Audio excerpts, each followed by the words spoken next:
Laurie Cardozo-Moore with Proclaiming Justice to the Nations. Many of you have emailed me and sent me stories about what was happening and what is happening, the anti-Semitism that is on the rise in New York City and even more recently in New Jersey. And for those of you who are not aware, last week there was a large funeral procession in New York City for the Orthodox Jewish rabbi, a very well-respected, prominent leader who actually died of the coronavirus.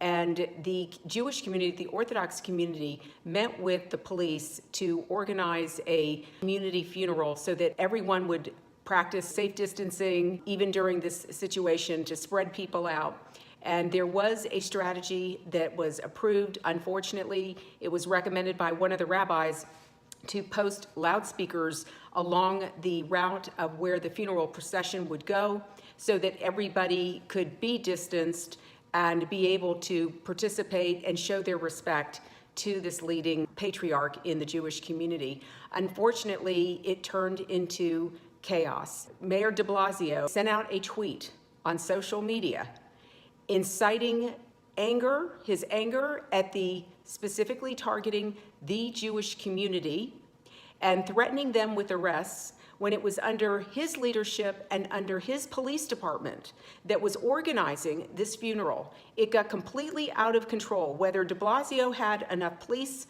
on the ground to assist or what the problem was, that they didn't take the recommendations of the Jewish leaders in order to make sure that this didn't become a problem. De Blasio made a statement. In fact, one of the Jewish community leaders, Dov Hikind, put out a statement. He's a former assemblyman in New York State.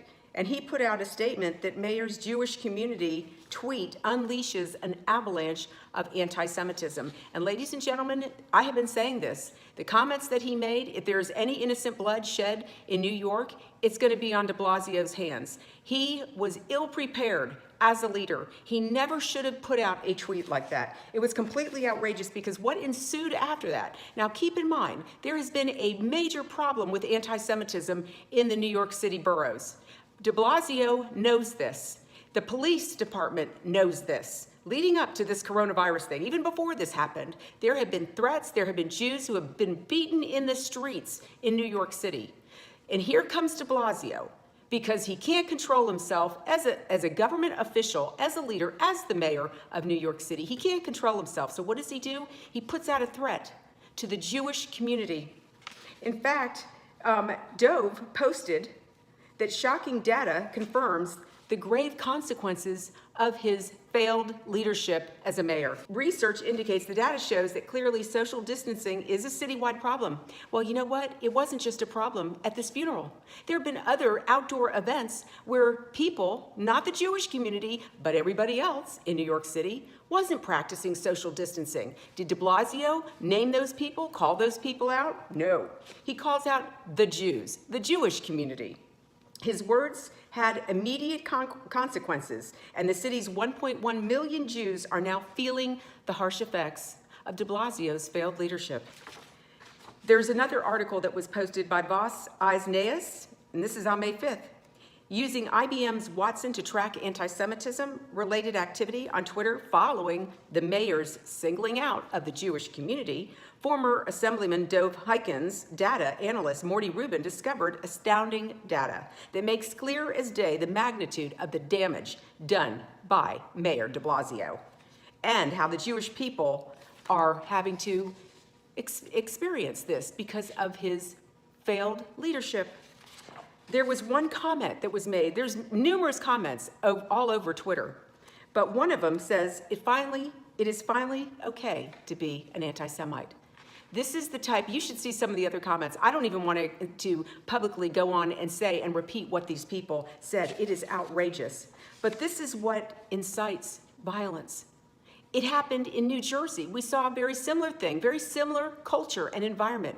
New Jersey has a major problem with anti-Semitism as well, where Jews were killed at a supermarket, at a kosher supermarket, where Jews are threatened and beaten and attacked also in New Jersey under Governor Murphy, who actually charged 15 members of another Jewish community for assembling for another funeral, where they were practicing social distancing. They were paying their respects. You know, this coronavirus has restricted most of our movement, but when a loved one passes away or a leader passes away, we can't even gather because of the restrictions. Here with what happened in New Jersey, after this happened with these 15 members being charged in a synagogue, then we had people who were posting on social media that they were going to come and attack the Jews in Lakewood, New Jersey, because of the comments made by another failed leader, Phil Murphy, the governor of New Jersey. We also saw, and this is not just limited to the Jewish community, ladies and gentlemen, it's amazing to see the face that is showing itself during this coronavirus era, because now even Christians are being targeted and threatened. We had Rodney Howard-Browne in Tampa, who was arrested. When his congregation met, they also had met with their sheriff on Friday before to inform them that they were going to be gathering for prayer, because this non-essential part of our lives, whether it's the synagogue or whether it's our churches, because it's non-essential, we can't be gathering, which is unconstitutional, but we're going to talk about that in just a minute. And here they were practicing social distancing. They were spreading apart, but they came together to meet and pray during a very tragic time, a historic time in our country, but they're still considered non-essential. And what happens? The sheriff comes in and arrests him.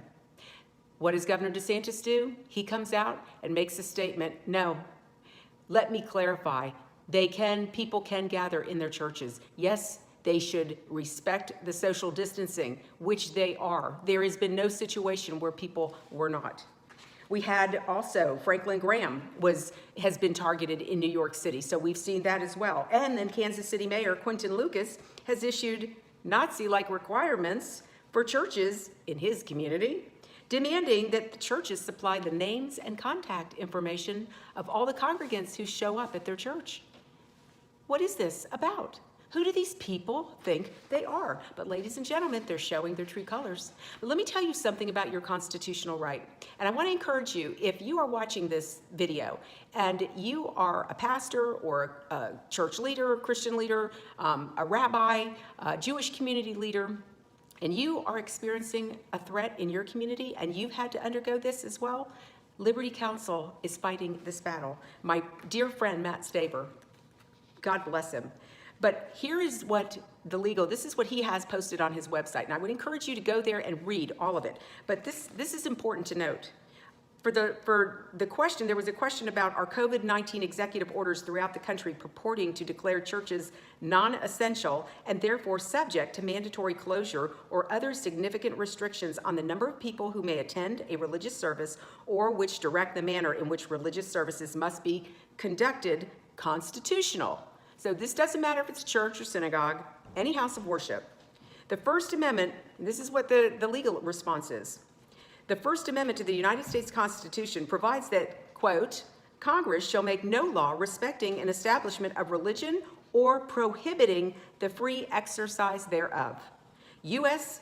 Constitution Amendment 1, that prohibition is also applicable to state and local government authorities.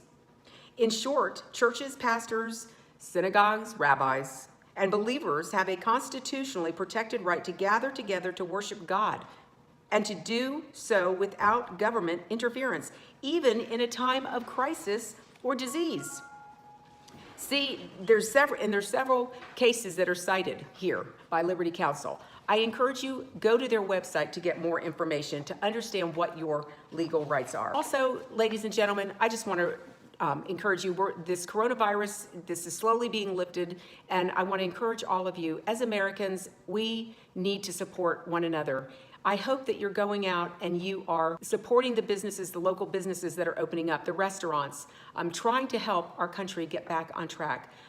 We are a consumer-driven economy. You all know that, and we need to all get back out there and start living our lives as we've always done, to show the enemies who are trying to take our liberties and our freedoms away. We're Americans. We will not stand down. We will defend our constitutional rights. And further, if you like this message, I hope that you will hit the button below and hit share this information with your family and friends. We have to get the word out there. We need to start utilizing and exerting our constitutional rights.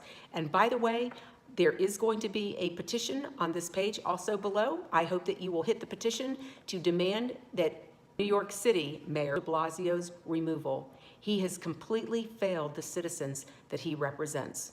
And he is now inciting violence, more violence, against a community that is already reeling with violent attacks against its Jewish community. And of course, if you want to get more information about who we are at PJTN, if you're seeing this for the first time and you don't know who Proclaiming Justice to the Nations is, we want to encourage you to go to pjtn.org to learn more about the work that we are doing. And of course, you can always subscribe to this page, our PJTN TV YouTube page, so that you can be alerted every time we post a message. We are all about educating and activating, mobilizing Christians, Jews, and all people of conscience to stand with our Jewish brethren and the state of Israel against the rise of global anti-Semitism. Because, ladies and gentlemen, they're going to come for the Jews, and then the Christians are right there behind it. That's why I use these stories to show you that they are attacking the church and synagogues, the Jews and the Christians. And we are not going to be silent. God bless you and thank you for all you do on behalf of our Jewish brethren and the state of Israel.